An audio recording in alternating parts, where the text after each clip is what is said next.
这次其实真的这个是实弹嘛，那大家就看到实弹的确已经打到你的家门口了。福建的平潭打到新竹的南寮渔港，最近的距离有127公里而已。那它的射程有300公里，那它绝对可以覆盖。它在福建平潭的基地就可以直接打到这边来。那这个叫做远火，也就是说中共的就说远方箱型火箭部队。我坦白讲一句，我觉得这是非常大的警讯。多管火箭都是用打一个面，对不对？但是它今天都有带着 GPS， 已经不再像是以前大概打一个区域这样子，而且它的单价只是飞弹的1/10到1/20而已。好，观众朋友，今天节目一开始持续，我们要来关心到中国大陆的这一场演习，实弹演习。中国大陆24海里的实弹踩线，这一次也要特别来看北京火箭洗地来测试台湾，美国的部分失声成了最大的破口。今天3个火线话题，我们请来宾来特别帮我们做解答。第一个，这是被视为是史上最近的一次了，24海里的实战的射击，解放军已经把对台开火从示威进一步推升到实战前1秒了吗？第二件事情，今天也一起来关心，这一次的演习没有用这一些昂贵的飞弹，而是用这种便宜而且量比较大的远程火箭系统。北京是在测试什么呢？台湾的防空系统撑得住火箭雨吗？第三件事情也来看看美国的态度。美国在这一次的大陆的军演，我们可以看到，他因为放假，所以也没有做回应，是非常低调的处理。习近平是已经摸清了底线了吗？认为说美国就会在这边看着，也不会多做多管吗？是这样子吗？今天就这些议题，我们都会一起的来做解读。好，赶快来关心到的是这一次东部战区解放军在12月30号的正义使命2025的演习期间，对台湾的实弹的一次射击，国防部已经正式的证实了，大概是27枚左右，落的点。他这边也特别提到，却是比较接近台湾的，也是我们24海里的里面，这是来自于国防部的最新说法，并且证实了是落在史上最接近台湾的地点。好，一共是2波的这个攻势，我们看到第一波是在早上9点的时候，一共是对台湾的北部发射了17多枚的。我们看到这个多管火箭，那么另外一头呢，第2次则是在射击了10枚火箭，那么落区是在台南的西方。这一次我们刚刚也特别提到了，试射的并不是我们所知道这种比较昂贵的弹道飞弹，而是远程的火箭系统。我们稍微来看一下这一款火箭系统，包括它的价格是比较便宜，而且呢量是比较大的，以精准度来说确实不如弹道飞弹，但是它能够结合 GPS系统，射程最远也是可以达到300公里左右。节目一开始要特别请教委员怎么看了中国大陆这一次发射了这一种远程的火箭，是趁机恫吓这种远火洗地的能力。比起数量来说，这个飞弹大约是3000多枚的飞弹，这一种廉价的火箭系统对于台湾的防空威胁来说，会不会其实是更大的？因为它量大嘛，委员怎么看？是，我想其实这个问题真正的专家应该是干哥啦哦。那么，但是我先分享一下我的看法。我认为对于中国大陆来说，当然它有弹道飞弹，它有远程火箭可以用哦。可是关键问题是在于你究竟是要打什么？你究竟是要形成什么样的一个效果？恐怕这是他这一次演习之所以要使用远程火箭最主要的原因了。就如果今天你是锁定了我们的机场哦，锁定了我们很重要的这个军事要塞基地，锁定了我们的这个爱国者这个防空飞弹的发射地点哦，那么你当然可能用所谓的这个弹道飞弹会比较准哦。可是问题是，事实上，如果一旦台海爆发战争，尤其是我们看到这一次的这个北京政府所采取的这一次的军事演习，它看起来主要的目的是要演练对台湾进行封锁。那么进行封锁就不是点的打击了，它需要面的打击了。那这个面的打击，你不可能都用这个弹道飞弹，用飞弹来解决这些问题，这个价格成本太高了哦。那么再加上台湾有一定的这个防空飞弹的系统存在。那么你用弹道飞弹，一旦如果被防空飞弹打下来了，对他们来说也并不是一件划算的事情。可是反过来讲，如果你用远程火箭，它就可以达到这个效果了，因为我需要面的打击。那么而且我觉得这一次值得让我们注意的是，以前他们都在嘲笑哦，说远程火箭不准啊，哦，就用远程火箭打台湾打不准的。可是从这一次你看到，它分2个地点打，它从平潭射一波，从泉州射一波，它这2波都进入了24海里之内，所以某种程度来讲，这2波所射出来的这个远程火箭都可以证明他们的精准度有大幅的提升了。那我说如果你是打面哦，跟打点不一样，点要非常的精准。可是打面来说你只要能够覆盖在这个范围之内，达到这样的这个打击跟歼灭的效果，你的功能就达成了。所以对中国大陆来讲，因为我有这么多廉价火箭，我有这么多这个远程火箭，我不用，我干嘛闲着没事杀鸡用牛刀，对你所有的目标都采取用弹道飞弹的攻击方式呢？因此，在这一次的这个演练过程当中，我认为它最主要要展示的就是告诉全世界，告诉台湾，告诉台独分子，我光用远程火箭就可以封锁你的港口了那么接下来，如果我再用我的弹道飞弹，那么就是要做精准的目标打击了。好，确实这一次国防部也特别证实说，是落点是史上最接近台湾的就算是靠的是这种火箭系统，那干哥又怎么看？只剩下24海里这一件事情，在背后的政治意义上，您要怎么解读？他这一次其实真的这个是实弹嘛，那大家就看到实弹的确已经打到你的家门口了。虽然我们可以看到说，从北方的那个17枚火箭弹这个火箭弹我要先介绍一下，它是什么？它叫做。它也可以称之为火龙火龙火箭弹。那端看它是携带什么样的那个装药来决定，最远可以打到300公里之外。大家知道说，从那个福建的平潭打到新竹的南寮渔港，最近的距离只有多远呢？就127公里而已。台湾海峡最近的地方就在这边127公里，那它的射程有300公里，那它绝对可以覆盖。也就是说，它在福建平潭的基地就可以直接打到这边来，那这个叫做远火，也就是说，中共的就说远方箱型火箭部队，像这样子的部队是师承于2次大战史达林的多管火箭，也就是史达林的风琴，它叫做卡秋莎火箭，也就是当时在史达林格勒之役的时候，端靠这些火箭就是说阻挡了德军的攻势。其实德军出动100万部队是要包围了史达林格勒，后来被朱可夫的部队，也就是当时的苏联的元帅朱可夫动用200万部队反包围起来。那里面最重要的一个武器就是卡秋莎这种多管火箭。苏联是卡秋莎这种多管火箭的发明者，也是就是革新者，一直革新到现在。那像这样子的武器系统，不但在战后被苏联不断的改进、发扬光大，变成龙卷风系统，现在最新的那 PCH 191就是中国仿制那个俄罗斯，但是现在其实老实讲一句，中国在性能提升之后，已经完全自制了，已经没有苏联技术成分在里面了，也就是他自己提升了，就有点像我们国军不是有雷霆2000吗？听过吗？我们有雷霆2000，我们的雷霆2000的那个作用也是跟这个 PCH 191是差不多的。那这次真的已经发射了，你从北方射来的17枚，它已经抵达了距离台湾129公里的北部海面，从南方射来到台南西方的海面，已经到了92公里。也就是说，我可以告诉你，我随时可以打到你家门口，不是打到你家门口，而且打到你家里去。那多管火箭它有一个特点，就是说，你以为以前的多管火箭都是用打一个面，对不对？对，其实老实讲，现在还是打一个面，但是它今天都有带着 GPS， 对，已经不再像是以前，就是大概打一个区域这样子，有点像火炮，因为火炮是不准的，可是火箭呢也是不准的。可是现在我们的火炮跟火箭弹都有带 GPS 系统了，它仍然不像这个战术飞弹那么准确，可是它已经能够涵盖这个面的话，就像刚刚委员讲，如果今天我已经锁定你的乐山这个雷达长城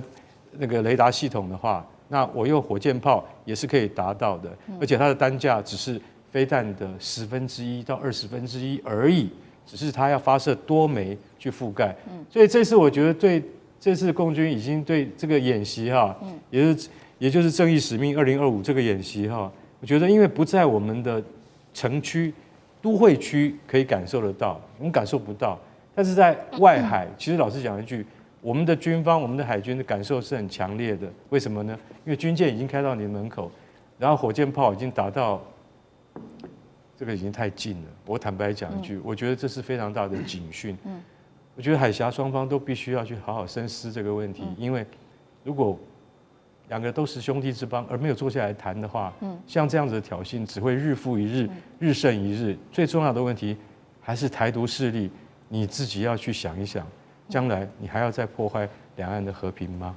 而且这24海里，其实我觉得代表了很大的政治意涵。就是第一个，以前对台湾来讲，海峡中线是我们的这个防卫基准线嘛，过海峡中线我们就视为这个侵略行为了。对。而到现在呢，海峡中线已经没有了，已经完全被没收了。是。然后我们的交战守则再也不提海峡中线了。然后我们就开始一步一步的往后退，现在退到24海里了。24海里就像刚才干哥讲的，大概就是40-50公里的地方了。对。24海里已经是逼近我们的生存线，这个发展的这个最重要的底线了。再过24海里呢，我很好奇的是说，这一次到24海里，下一次呢？下次到20海里的时候，你要不要动手？你要不要交战守则？到了15海里的时候，你要不要动手？当它越来越逼近的时候，由训转战的可能性就会越来越高了。那个时候，台湾根本就是无险可守了。好，所以我们看到这一次的演习的实弹演习已经射到非常的近，几乎都已经到了家门口了。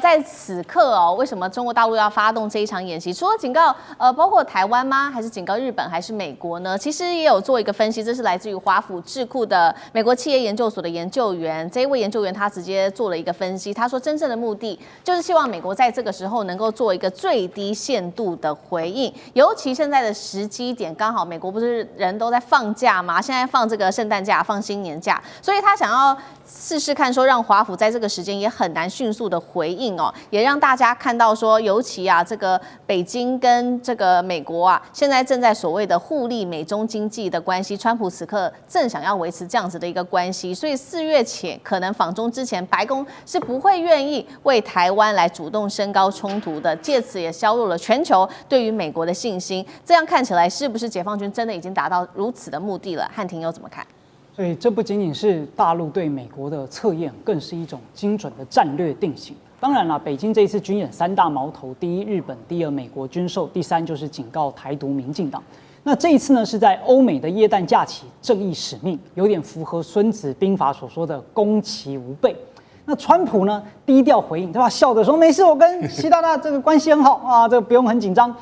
他已经完全掉到北京设定的陷阱里面了。为了要保住4月访华的面子跟贸易订单，所以美国正在丢掉西太平洋的里子。所以费瑞安学者说，北京要的就是华盛顿的最低限度回应。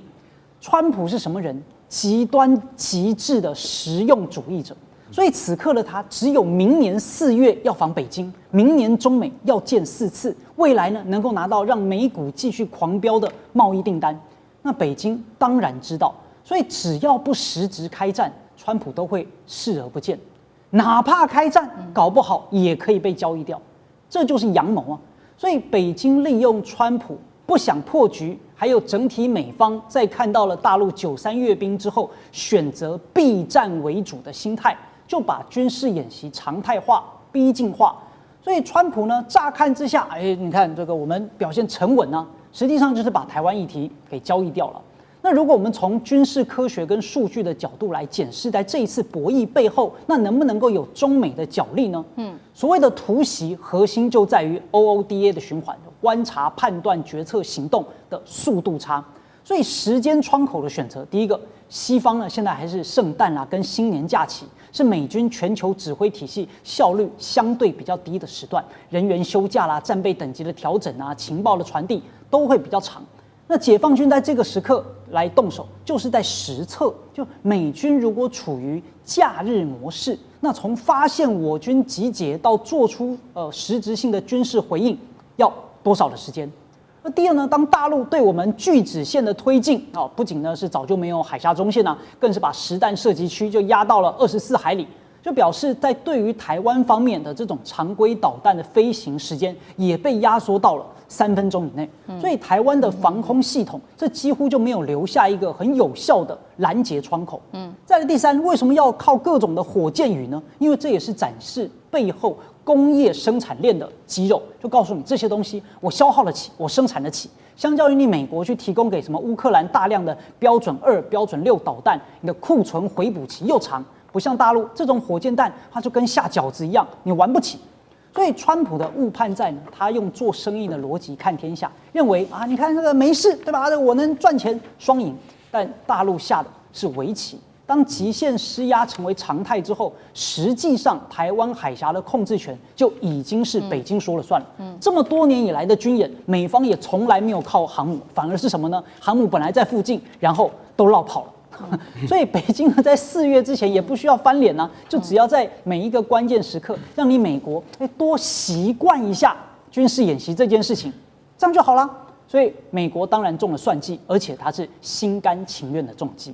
好，我们持续要关心到是解放军现在横扫在第一岛链，今天特别来关注，包括先前关注到辽宁号百次起降，还有他们的百舰齐出，都震慑了日本。王毅在这个时候又重启，他特别提到7重锁定，警告日本战败国休想挑衅。我们今天来关心的3个火线话题，会请来宾帮我们做解答。第一个是大陆在深夜发布的7重锁定，针对于台湾的地位呢，要来封死跟日本介入的一个空间。另外呢，现在爆出的是说，歼15锁定日本的 F15嘛，那现在有一个说法，东京擅闯演训区其实可以把比如说 F15这样子的战机视为是未来的合法标靶吗？未来任何的战机只要进来，是不是都可以当做合法标靶？等于是北京发出的最后通牒吗？第二件事情，今天也会来特别关心的是，美国智库今天特别警告了，他说中国大陆恐怕会先发动这个核打击，但是现在也有一个说法，他有必要发动核打击吗？针对第一岛链，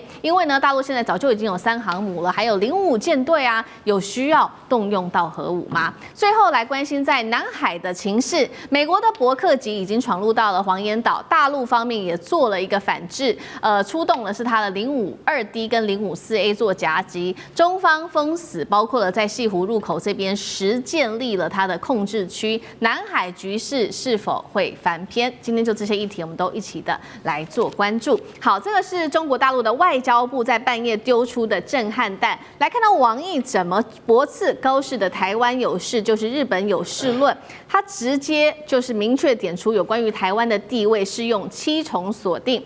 用的是哪一些的合约条款呢？包括他引用的是这个开罗宣言啊、波茨坦宣言，还有呢2758号决议等等，特别去强调锁定了台湾的地位。那么我们来看到的是另外一方面呢，他也说日本你身为是2战的这个战败国，你必须要深刻的反省，谨慎的做出你的抉择。高市想要借由台湾声势来发出对大陆的武力威胁，他说是可忍，孰不可忍。更惊悚的事情是，海上的行动也持续的在升级。除了我们带您看到辽宁舰啊、歼15等等之外，中国的军事专家，这个是张军社就直接警告了，未来干脆啊，共军训练海空域可以被视为是训练的标靶，战机闯进来就可以把它打下来。大使怎么看？有关于第一个是台湾的地位用7重封死，第二件事情是日本的 F15擅闯演训区，真的可以被视为是合法的标靶吗？国际规则会容许吗？谢大使怎么看？这样好，这个王毅外长讲的这个7重封锁哈，事实上它都是有根据的啦。那不过就是说，台湾的地位啊，事实上哈，绝对是归还了中国的政府，在这个1945年是归还于中华民国的政府，那中华人民共和国1949年建立以后啊，它所建立的所有邦交国，那它都有一个台湾条款，都要别人承认啊，任何国家跟它建交，你一定要承认台湾是中国的不可分割领土一部分，有些就是直接讲中华人民共和国不可分割领土一部分。那1979年，中国大陆跟美国建交也是讲这一点，它中文解的就是承认。日本的话也是在它的建交这个共同声明啊，日本尊重并了解并尊重，所以就变成就是说，事实上这个台湾属于中国的这部分是毫不动摇的，而今天台湾还实际控制在两岸共属一中的一个中国政府里面，就是中华民国政府。为什么呢？因为中华民国它事实上跟大陆的法律关系来讲啊，我们是这个虽然这个现在政府提出一个什么互不隶属，可你要就从内容来看，两岸的这个中华民国是高度重叠，尤其在领土部分。领土部分，中华民国的领土宪法里面写，中华民国的领土从其固有之疆域，固有之疆域就我们过去连今天的蒙古国也是在我们这，也是在我们这个固有的疆域里面。另外一个，中华民国的内政部，很多国家你对你的疆域，什么叫固有的疆域？对，那要看内政部公布的地图。历来中华民国政府内政部公布的中华民国地图，都是把台湾放在中华民国里面的，而我们还有大陆的所有的领土，我们也没有放弃啊。对，所以就法律，我们今天王毅讲的是纯就是法律，我也就讲纯粹法律。所以呢，其实两岸政府是在这个主权，在这个是中华民国高度重叠的两部宪法。所以就过去很多学者就说两岸同属一个中国嘛，对不对？9·2共识就一中原则，就是因为有这个宪法。那这个宪法，大陆的宪法都有效，中华民国的宪法在台湾也继续生效啊。对，那我们在所有的这个跟我们有邦交的国家里面，我们也从来中华民国有说要放弃台湾吗？中华民国有被另外一个国家给取代吗？也没有啊。所以呢，这个台湾是属于中国的政府，这一点是法律上是不可置疑的。是不可置疑的。那当然，大陆讲了七个。那因为日本事实上它是无视中华民国的存在它是在1972年，他告诉中华大陆说台湾是属于大陆的，他是明白的。你去看他那个1972年的联合公报那个前言讲得很清楚。所以那个就是说法律的人他一定要很清楚。他说台湾是中华人民共和国不可分割的一部分。日本政府充分了解并尊重此立场，并严格遵守波茨坦宣言第8条的规定。波茨坦宣言的第8条规定就是承继之上的1942年的开罗宣言。开罗宣言里面讲得非常清楚，日本侵占中国的领土，满洲、台湾、澎湖要无条件归还给中国。所以日本在台湾的台湾，他已经把中华民国丢掉一边了。可是他说是属于中华人民共和国的。可是我们不管今天这个两岸是一个国共内战的一个延续。可是我们纯就法律来讲的话，我们必须说中华民国的宪法依然在中国的一块土地上生效，这块土地叫台湾。然后呢，这个里面的有关的这个台湾的地位更起，中华民国从来没有放弃过台湾。除非有人要把中华民国推翻，对不对？或者说我另一部宪法，这部宪法作废，没有啊。所以就两岸的这个所有的法律文件，还有对外的两岸的这个两部宪法对外的法律文件，本身跟其他宪法的发生的关系，包括日本国宪法发生的关系，台湾是属于中国的。这个不要说7重了，我认为比7重还多。好，这个是大陆的王毅有特别就这个法律来去界定历史的这个法律来特别去界定有关于两岸还有台湾的主权问题。不过呢，美国智库也说呢，如果说我们看到如果不完全使用法律的话，他这边特别讲到说，有没有可能有一个事情会发生，就是中国大陆接下来如果武统台湾失败的话，政权受到威胁。美国智库是这样说的，他认为说，这个中国大陆解放军可能会先发制人做核打击。那又一个专家做了分析，他说：“真的吗？大陆有需要发动核武吗？因为他目前来看到军武上面的战力，其实已经是足够来应付了。包括我们看到画面上这边列出来说，大陆现在现有的武力，不管是400艘的舰艇、3航母成军、055还有052D 等等，都已经出动了。还有东风导弹，能够整个覆盖美军跟日军所有的基地。第一岛链，中国还有需要动用到核选项吗？那如果真的要用到这个门槛，什么时候可能会突破红线？干哥怎么看？我实在很想用老百姓比较听得懂的话来斥责这个 CSIS 它是华府智库，叫做战略与国际研究中心，但他讲的话完全不是在专业领域里面讲的。他上个月就已经讲了，我有24个结果，我们经过这个推演，不是兵推哦，注意，不是兵推，他们推演出24种结果，就是中国犯台的话，只有2个结果会成功。啊，他当时就已经开始胡说了。他说，虽然只有2个成功，但日本一定会波及，所以说日本是可能会有事的。这就是高市早苗后来台湾有事论的根基，你知道吗？都是美国人害的，害高市早苗讲错话，所以到现在局势搞成这么不可收拾。然后最新的说法是什么？他说，如果中国为了先发制人的话，他可能会先动用核子武力。人类的历史已经告诉我们，我再三强调，核子武器不是随便说就可以动用的。不管乌克兰多么的在前线英勇抵抗，可是打到最后，就算是阵地失守，俄罗斯也一样没有动用核子武器。你知道为什么？因为这是触犯了战争罪跟人类罪的。除非两国真正交战，除非真的不诉诸核子武器而不能得到结果的话，其实通常像这样子的研判呢，都认为我们觉得像是打高空的感觉。那所以说，你说这个 CSIS 它为什么会下了这样的结论，我不能理解。绝大多数的专家都不会理解你会有这样子的推演，就说中国为了先发制人而先动用核子武器，动用核子武器的代价是什么？不用我们多解释。而且老实讲一句，中国现在的核子武力已经达到500枚弹头了，可以摧毁日本20次。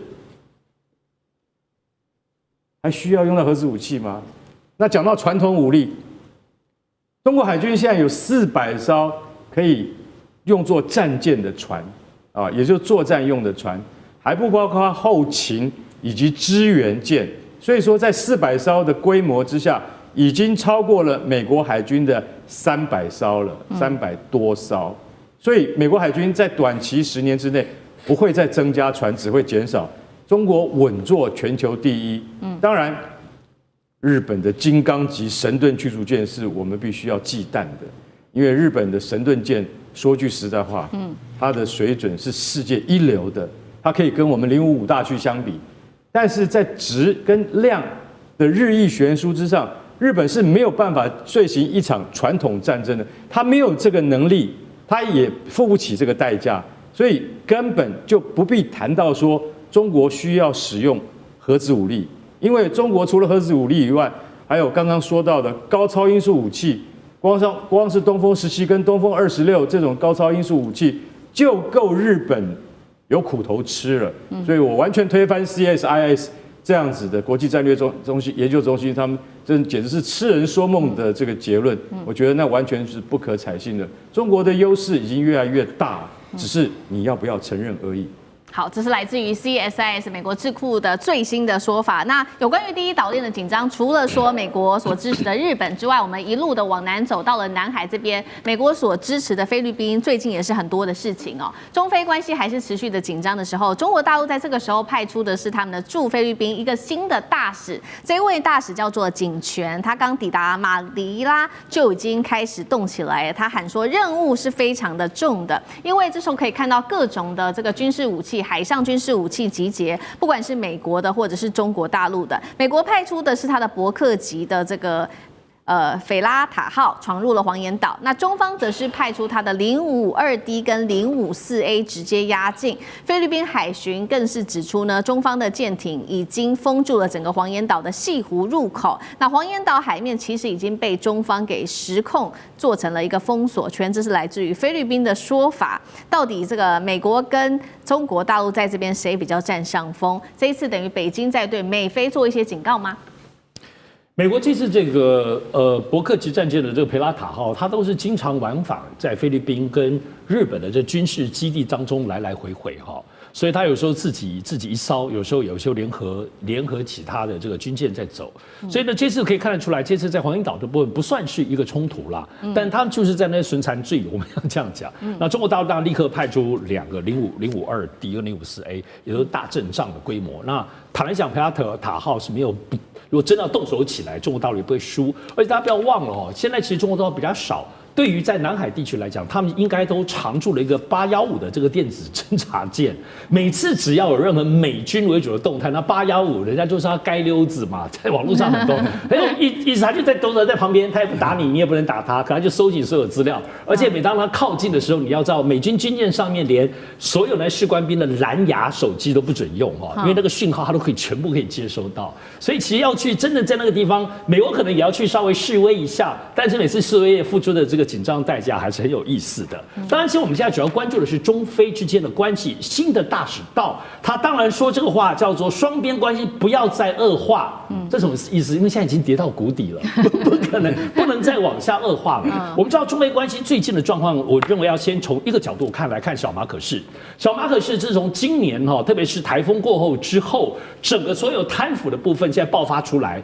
首先有一个流亡在海外的这个所谓的这个议员那他在海外当中直播就指控了小马可仕他本人也贪污，还煞妆煞影的讲究，他自己都还送钱给小马可仕当然大家都否认。而且主要是最近小马可仕的姐姐艾米马可仕也是参议员，也公开指责小马可仕吸毒。虽然总统府出来否认但是这个东西其实小马可仕真的是臭的不得了。贪腐的团队他虽然都现在也在抓贪腐查贪腐，可民众不太相信现在抗议一波波。当然我们刚刚讲到最关键是中非关系，今年这次菲律宾经历了难以想象，也算是空前接连的这个台风的摧毁之后，中国完全没有捐一分钱，完全没有任何像过往的当中救援的团队或重建的团队去帮助菲律宾。所以中非这个紧绷的关系真的很像现在中日的紧绷关系，只是一个是更接近军事，一个是更接近实质的，包括从经贸到军事全面的断所以我觉得现在我们可以看待在中非关系上，就是中国现在在严肃处理包括周边关系，尤其第一岛链当中的2种模式。我认为菲律宾的模式现在就是小马可仕果然虽然不是说被中国整的，他把自己搞惨了，但一旦这种小马可仕自己内线，乃至于未来有可能杜特地家族其实之后，他一旦未来失去执政的时候，那这个部分对于中国来讲，可能才是会跟菲律宾会恢复有点友好的关系，而这样子的模式也很可能体现在跟日本的未来关系上。今天节目特别要来关心到是中俄这一回强势的压进了第一岛链的战场曝光了，今天会帮观众朋友来特别做解读，包括了大陆解放军最近的动作非常的多，辽宁号狂刷100架次，超高音速导弹也下杀，这个画面也曝光了，再加上中俄最近做的反导弹联合开火，日本最新消息今天会来带观众朋友看到是新建在台湾附近新建了飞弹岛，压境东亚是否踏入战争的临界点，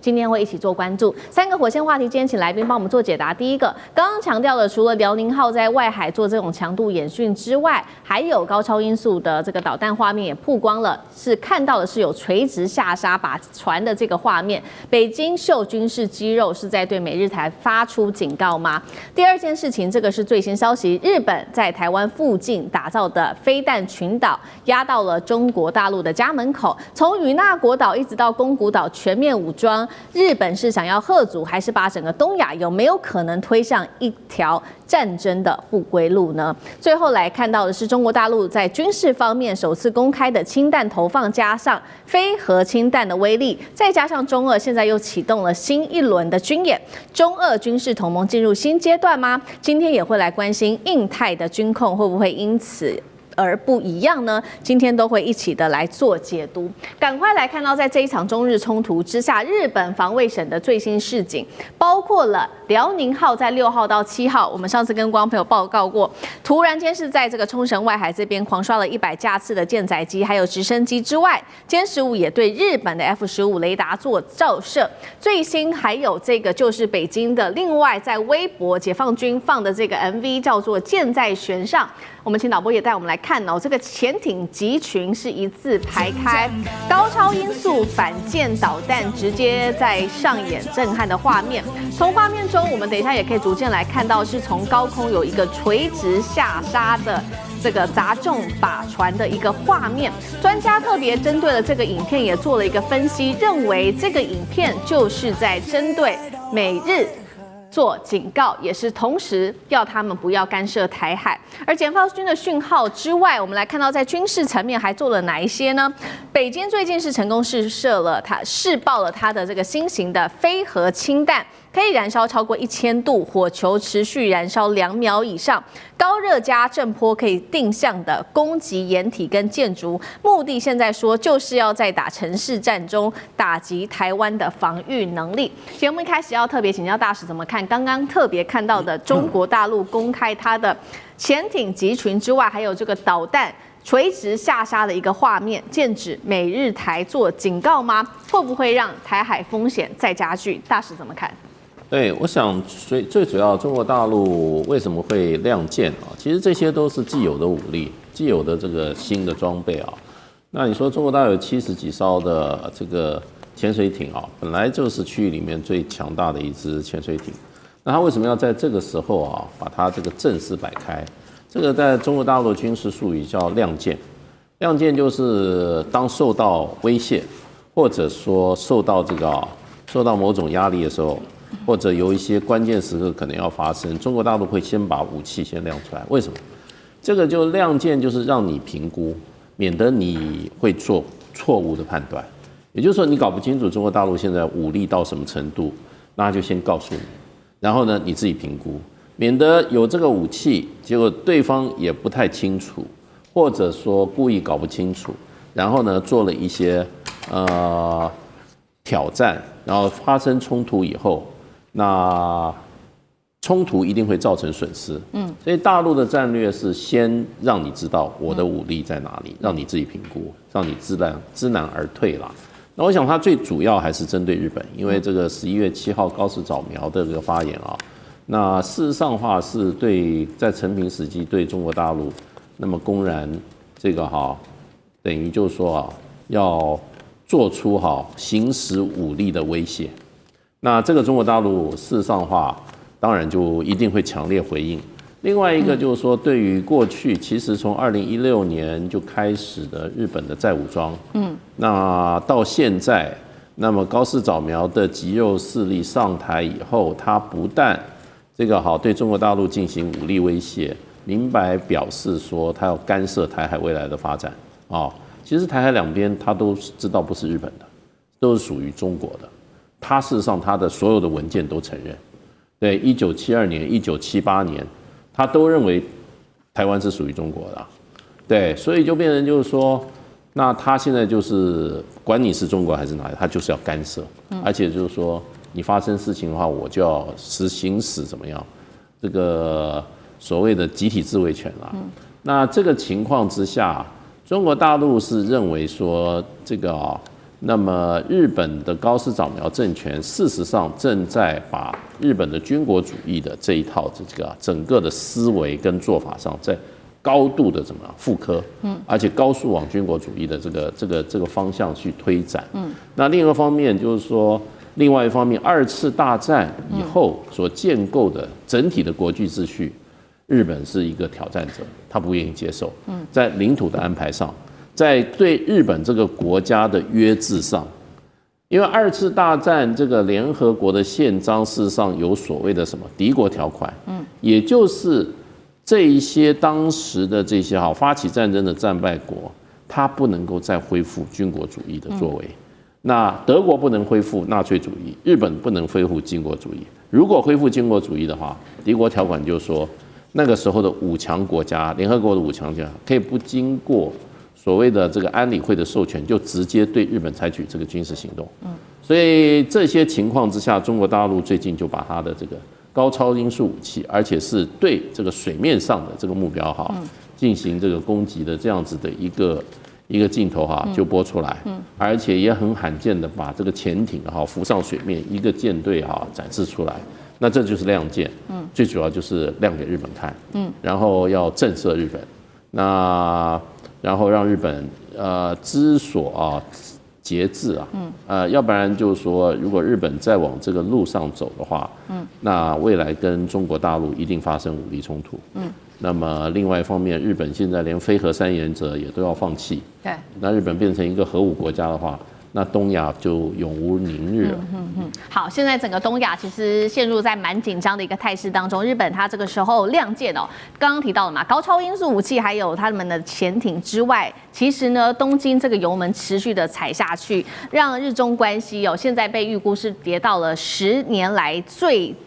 冰点的此刻，因为他现在正式的，这是最新消息，今天的新闻哦，启动了40年来最大的军备扩张。我们来赶快看到这个消息，是他在台湾周边打造的飞弹群岛，沿着大约是160个岛屿组成的琉球湖线，陆续在这边新建各种的阵地，包括了反舰飞弹阵地、雷达塔、弹药库、电子战的设施，要吓阻大陆武力威胁，来自于日方的说法。而在台湾的东方，只有大概110公里的与那国，更被打造成最前线，被当作是火力哨站，等于把战场也推进在台湾跟大陆的家门口。这一波飞弹群岛化是真的能够吓阻大陆，还是把东亚推向另外一场军事战争当中？干哥怎么解读？因为与那国岛距离台湾是最近的，才110公里，所以你在上面做什么事情、动什么手脚，那都会被当作焦点来看待。那最近呢，因为他们在与那国岛已经真的就部署了雷达站啊，其实与那国岛本来是没有军队的，但是以现在严格来讲的话，也不叫有军队。他们的那个海军陆战队最多是部署在冲绳，也就是说在琉球。所以与那国岛距离台湾这么近，你在上面真的放上飞弹的话，那就是挑衅。目前我们所知道是石垣跟宫古这2个岛。的确有12式陆基对舰飞弹已经部署上去了。那他们部署上去其实有2-3年的时间，可是与那国岛不一样，你如果真的部署上去的话，那就验证了高市你的台湾有事论，台湾有事，日本就有事，你就印证了你的野心在哪里。所以40年来最大的军备扩张，你可以从他一些很小的动作里面看出来，它是真的还是假的。那这次在那个就是说我们在中国海军辽宁舰它在那个公海上面，竟然被日方的 F-15战斗机逼近。那歼-15从辽宁号上起飞是奉命去看看你的意图，这一定要拦截的啦。不拦截不可能。可是通常以前我们在看美俄在冷战时期的北冰洋的对峙。苏联的轰炸机飞过美国航母舰上空的话，通常是不会开照射雷达的。那中国这次就很果决，开了照射雷达，就我告诉你，我已经照着你了可是开照射雷达到了开火控雷达还是一段距离。就算你开了火力控制雷达之后，还没有按下按钮，那就是第3步。所以说，从照射到开火控到真正发射飞弹，其实还很遥远。那是一种自卫、宣示自卫的一种权利，所以我觉得这次这件事情一直没有办法平息下来的原因，就是说日本认为他们受到了挑衅，可是中国不是这样想。我在公海上面演习，你的飞机靠近我，虽然你的战斗机也是在公海上，但是这绝对是挑衅行为。那日本说不是你先挑衅，没有关系，各说各话。但是我可以告诉各位，这就是在测试对方的能耐跟底线。如果一旦一天有事的话，那就可以知道谁的反应比较快。那与那国岛，老实讲一句，是我们注意的一个焦点，就是说，再过个几个月，他们对于他的防御跟攻势的加强，是不是正如中国的观察家以及台海两岸的观察家所预判的？他会把什么？他可能还会把对舰飞弹移到这个陆地上面去，到岛屿上面去。还有，他可能派真正的警卫团，也就是说，那个都是由陆战队构成的。如果真的派上去，哪怕是一个排或半个营都可以的话，那我可以告诉你，这件事情是绝对不会降低温度的，反而会使中日关系更加紧张，是我们接下来观察的重点。好，我们会持续的关注在这个第一岛链，因为中日冲突而持续扩大那其实呢，不只是影响的范围是到中日而已，现在持续的扩大，许多国家也被拉进来，包括了在俄罗斯因为力挺中国大陆，所以呢，其实这两个国家举行了军演，启动的是第3次的反岛联合军演。那官方有特别定调说，这个没有针对任何国家，包括了第3方那美国，我们来看看美国的态度呢，现在是如何？美国在这个时候敏感时机，突然间战略态度改改了一个方向。最新修订的是他们的国家安全战略，而且比较特别的事情是不再把俄罗斯列为直接威胁了，是有意图要跟俄罗斯来做合作。那川普也把战略重心拉回到西半球，以美国防卫本土为优先。民主党当然就大骂川普了，他说他削弱了美国影响力，助长中国大陆跟俄罗斯。一方面是中国在这边氢弹上面的投放，另外一方面还有中俄的军事同盟，是不是进入到新的阶段了？对于全球这个区域安全的冲击，上这个又怎么看？美国这次这个所谓的安全战略的这个白皮书发布，它当然真的是对于美国长久以来的这个全球观，它还是有很大的调整。当然，特别大家关注到说美国跟俄罗斯以及美国跟中国之间的关系。那在此延伸之外，也不得不说，在俄乌战争之后呢，中俄跟俄罗斯的这种紧密，所以无上限，包括中俄的所有历来签订的这些高峰的所谓的全方面的这个合作是难以想象的。我想其实尤其体现在最近对于日本这个部分，前阵子我们看到说中国方面公布了这个过去的这个氢弹是一个历史性的这个当时氢弹的这个试验的画面。对，那因为其实中国大陆有很多的包括核弹的试验，其实都没有公布。作为一个无论是在情报的机密上，或者是说也不想引起全世界很多的敌对或恐慌。但是呢，这次披露这个历史性的，虽然是个老的氢弹，但是我想它最重要的重点，它很明显，它是直指对于日本的压力。现在对于中国大陆的很多有关军事的消息的散布，很多人都解读说它是不是乱枪打鸟，就也要警告美国，也要警告什么？其实不是大家要记得，中国现在对于所谓这种军事上的舆论性的应用，它其实都是有个特定的行销讲 TA 它要针对谁？比如说，它现在锁定的就是日本。那在日本背后的部分当然是台湾，也都是直指的这同样的一条这个水平线来讲，就是它是有连带关系。然后再往后面，可能是包括对美国的一些警示；再往后面，当然是对全世界当中军事的这个宣告。所以在这个概念之上，我们讲，特别是中国大陆现在，因为他们都一直传出他们有非核氢弹，有时候他没有需要用过去核弹的这些包括放射性的物质，就可以做到氢弹这种引爆跟杀伤力。那这一块，大家在这一次的氢弹的画面公布之后，其实是浮想翩翩的。对，而且特别是跟俄罗斯之间的关系当然我们知道中俄关系的紧密，我们特别要看一下。在今年的部分，因为9月上旬，也就是才1个多月前，俄罗斯已经正式由他们的第一总理丹尼斯宣布说，他们要把手上当中对于宽体客机的重引擎，也就 PD-26，那这个部分是现在中国大陆做不到的就未来要做 C929。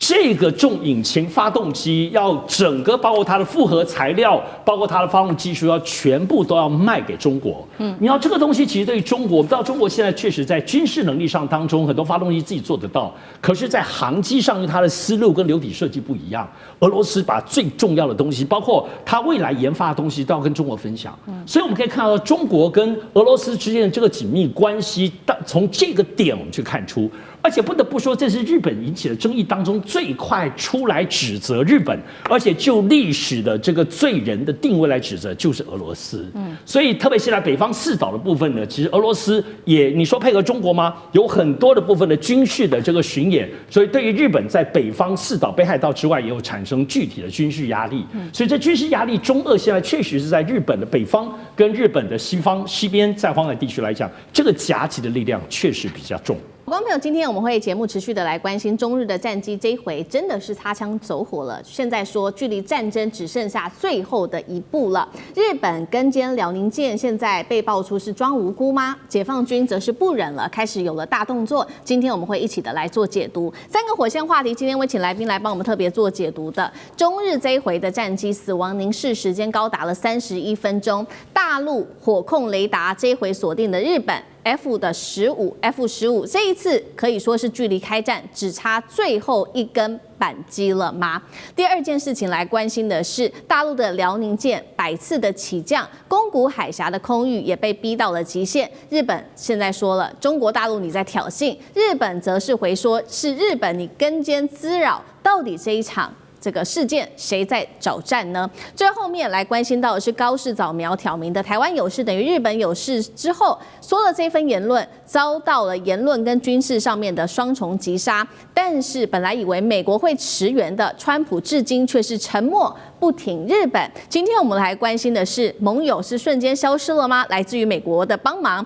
日本会不会被迫独自要面对中国大陆？今天都会一次的就这些议题来做解读。我们来赶快关心刚刚特别提到的中日离开战，真的只差最后的一小步了吗？最新消息，赶快来看到是日本的防卫大臣小泉进次郎突然间在这一天是7号的凌晨召开了紧急记者会。小泉进次郎是这样说的，公布了一场在冲绳东南方的上空发生的这一场危机，罕见的主动公开，他说是在冲绳外海上空，而且是濒临战争的一个事件。赶快来回顾当时发生这件事情的整个状况，是在12月6号的16点32分到35分之间，辽宁舰起飞的这个歼15对执行紧急升空任务的日本 F-15进行了这个是火控雷达的照射。紧接着非常的紧张18点37分到19点08分这30分钟，又对另外一架的日本 F-15也遭到了火控雷达持续的来做锁定。大家在关心说火控雷达到底是什么？等一下我们也会请专家来做解读。简单的来说，就是战机已经瞄准准备开火的一个重要信号了。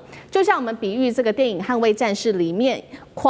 这个警报狂响的那一刻，你就会知道你已经在对方的枪口下了。这一次我们看到中国大陆对日本长达31分钟持续锁定，被外界形容是这个叫做死亡凝视。另外一方面是辽宁舰的战机加直升机在6号到7号2天内起降了破100次，专家是这样形容的。中国大陆解放军只差最后一步就会爆发战争了，已经不忍了，真的是这样吗？节目一开始要请吕舰长来带我们看中日这一次的争议，距离开战真的只剩最后一步了吗？中国选在这个时间地点亮出了火控雷达，是这张底牌吗？舰长怎么看？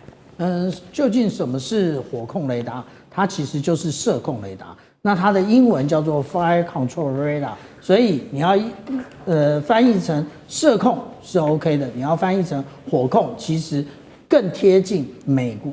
原来就是英文的用法那其实我们在发射飞弹之前呢，都要先建立瞄准线。所谓的瞄准线就是 line of sight， 那其实也就是射控雷达的照明。照明之后就锁定，然后接下来发射飞弹才会建立另外一个，也就是射线的部分也就是line of fire 的部分。那这两个部分呢，也就是刚刚讲的，为什么大家会认为开启射控雷达是死亡凝视，也就是我已经在完成瞄准的动作了。那现在大家在讨论这件事情不过我们要先想到一件事情，其实一般来讲。无论是海军或空军都不会任意的开启射控雷达，为什么？因为其实现在所有的无论是载空机或者是水面的舰艇，它都有非常多的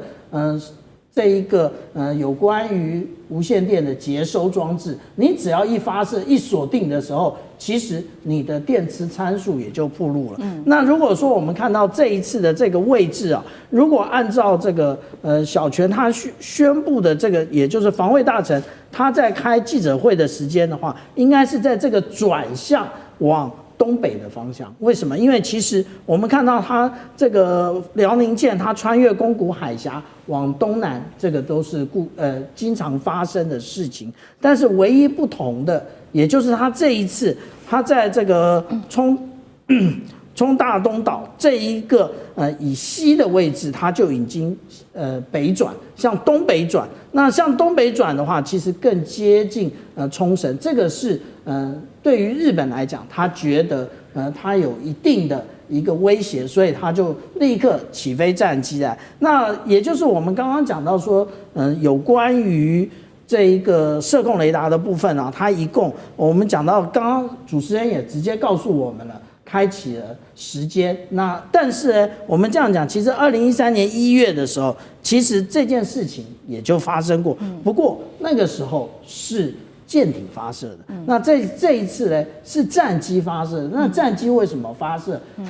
这个射控雷达的讯号，其实我们来看一看哦，美国或者是日本在遇到解放军的各型舰艇，包含航母舰打击群的时候，他们是怎么样一个应对？我们可以看到，在2021年的时候，他们是如此应对，也就是他们认为说，这没什么，而且他为什么穿越这整个的一个打击群的一个平位，然后进到这么近的距离，大概就是不到3000码的距离啊。那这个是我们看到美军其实它是一个比较挑衅的作为。那我们在之前呢，也就是在去年的1月的时候，我们看到这个是南昌舰，它得到了10代楷模。那它为什么得到10代楷模？其实跟这一次的感觉其实可能很像啊。也就是说，来了2架的外国的战机，然后不断的逼近，那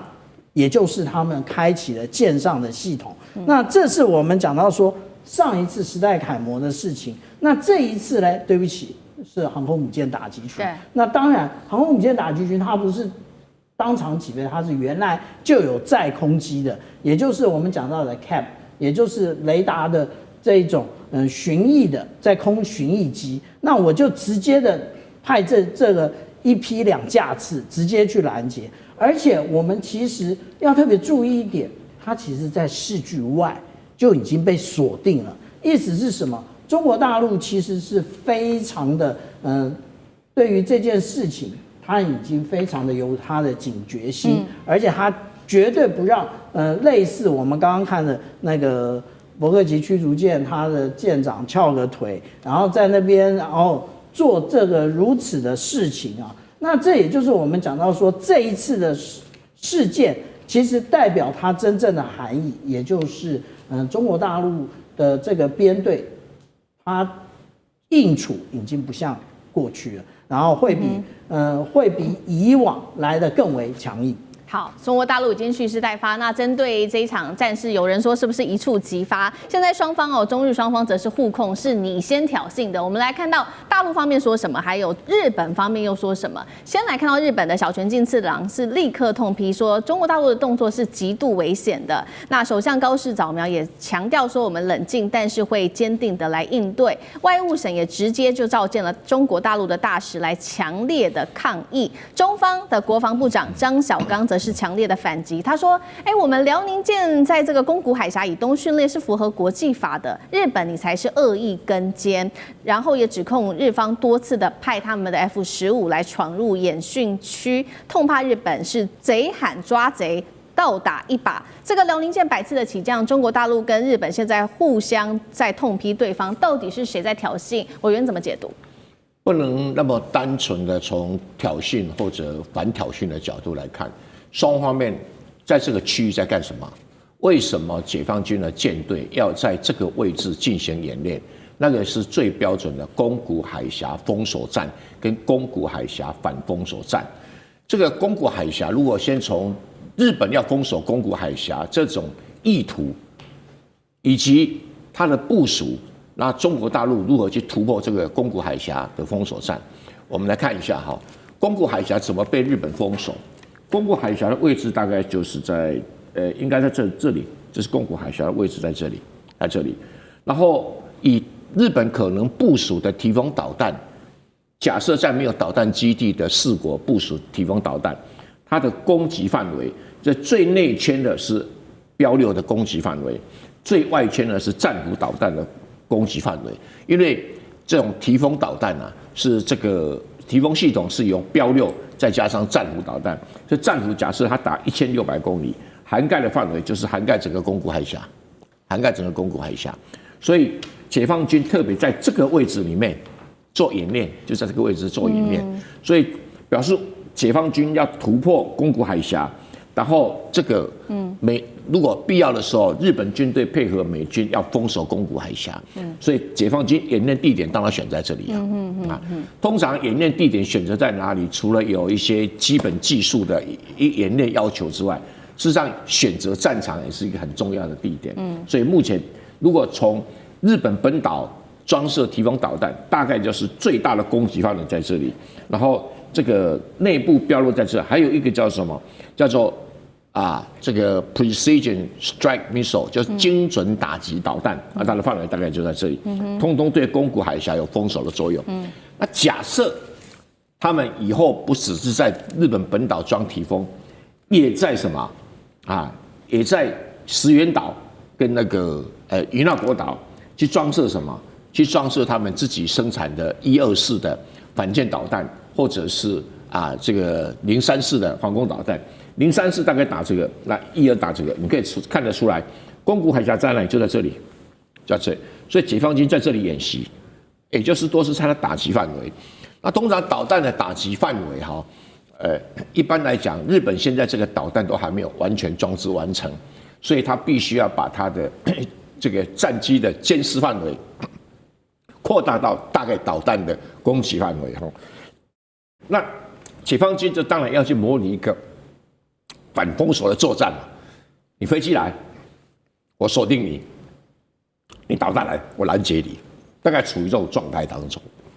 但是如果说中日紧张，我们可以说其实也早就已经不是第一次了。我们先来看到辽宁号它在冲绳的外海训练，刚刚提到了，其实我们从过去历史上面也可以看到一些的迹象。在今年6月的时候，其实大陆甚至派出了它的辽宁舰跟这个山东舰双航母在同一片海进行这个大规模的演练。那日本自卫队也是一路跟监，但当时呢，虽然有这样子的事件，但是双方的关系毕竟没有这么紧绷，所以还算克制，这事件就这样子过了。那这一次就是因为这个首相高市早苗他拒绝收回台湾有事等于日本有事，所以爆发了这样子的一个重大争议。现在让日本最心寒的是，原本呢，川普看起来他已经表态说会出面挺日本，但是在这件事情发生之后，只有国务院的社群贴文一句话而已，而且没有任何的联合声明，甚至是没有强硬的表态。金融时报做了一个报道，他说呢，川普对于日本的承诺到底是不是跳票了呢？美国根本不想被日本拉下水嘛？杨老师怎么解读？没有错，我觉得这一次高市的发言事件到现在其实已经，我本来以为说开始会进入到一个僵局的状态，但是呢，事件可能会再发展。因为你看到大陆这边其实是个警告，这是警告你飞得太近，也警告你高市不撤回，同时也警告美国的国家安全战略报告当中要求日本扮演第一岛链的所谓这个安全角色。那日本呢，我觉得在扩大，在操作这个议题。2点钟开记者会，我还没有记得我们台湾哪个政治人物2点钟开记者会，打起仗来了没有？有没有任何的损伤？没有啊。外防卫大臣2点钟开记者会，那第二天高市也在加码抗议，还找中国驻日本大使来表达抗议。那其实整个过程我看到日本的这个内容他都没有讲两机的距离多远，而你距离人家整个演习的这个船舰，它船舰3只都显现出来，距离多远，它都没有写出来。而且我们都知道，自从高市发言之后，在这个区域其实大陆有相当多的就是这个船舰、水面舰，而且经常的在做演习。2天在辽宁舰可能都将近100次的这个起降。那日本当然你会警戒，我这个可以理解，但是你过于靠近，当然要受到警告。不要忘记，去年7月的时候，日本有一艘驱逐舰叫梁越号，它跑到浙江的门口，在那边监视了中国大陆的演习，结果呢，跑进去领海里面20分钟，大陆这边抗议日本不理，所以到8月24号的时候，大陆一艘运9的这个侦测机，侦察机就在日本9州外面的男女群岛这边旋外海上，然后进入到领空15分钟，日本就把它做。你看，中国军机侵略日本领土，那1个礼拜之后呢，日本自卫队悄悄的把那个梁越号的舰长给换掉，所以这一次我觉得日本这边的操作的情况非常明显，而美国呢，从头到尾没有讲话，因为就在昨天，加州有一个雷根图书馆开一个雷根战略会议，同时美国的国防部长还有美国的参谋联席会议的主席都到了，参谋联席会议的主席都还被记者问到，你对这次的中日紧张的看法，他完全没有提到中日紧张，也没有提到日本，他只说中国的军力的发展，然后走向一个全球的布局，好像还蛮正面的。美国现在的态度，基本上我认为2句话，美霸退出西太平洋，这个美霸不是爸爸的霸哈，是霸权的霸，美国没有退出西太平洋，他在那边有经济利益，但美国霸权退出西太平洋，美军转为战略守势。你有没有看到最近这几年，任何在驻韩或驻日美军跟中国大陆解放军有任何擦撞，或者是警告，或者真的之类，除了在台湾海峡之外，对，都是日本。所以日本的角色现在变得好积极。小泉进次郎，当然我个人觉得他也是为他想做下一任首相做准备，因为他知道现在日本整个向右转、保守化、反中的氛围，所以这种民粹操作在晚上2点钟开记者会，我就觉得真的是可以到达这种地步。但我必须要讲啊，中国大陆的那个海军的发言人到第2天的12点45才一个公告出来。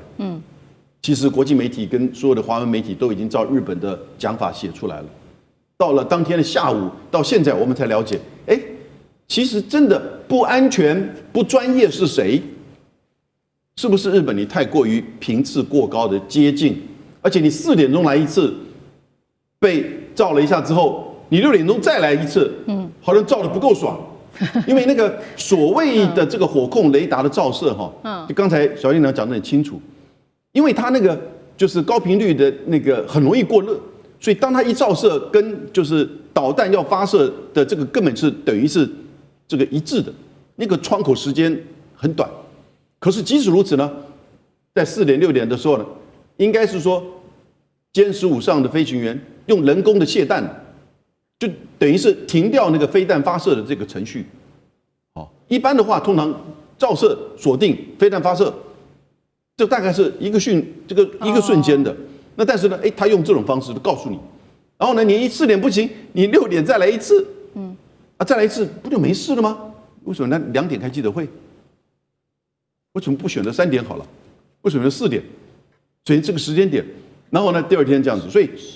你看到美国的反应其实让日本更为挫折感。美国就是没反应，而且再加上他们的讲的话以及那个国家安全战略报告，实际上所显现出来，美国在整个西太平洋已经开始在战略收缩、战略守势。